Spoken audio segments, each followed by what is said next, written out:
plane landed at Okinawa Airport with engine number 1 already engulfed in flames. In such an emergency, commercial airlines are supposed to evacuate within 90 seconds. Passengers slide down emergency chutes to safety. As they see the fire, they realize just how serious the situation is. Beneath the engine, leaking fuel is ignited, creating the danger of an explosion.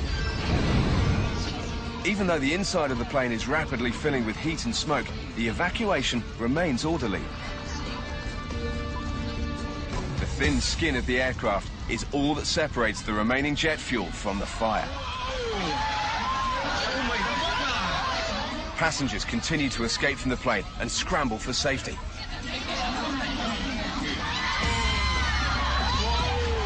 Some risk their own lives to help others.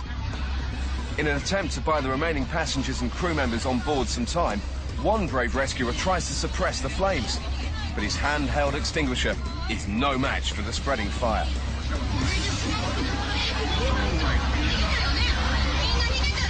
Once the extinguisher is spent, he has no choice but to retreat.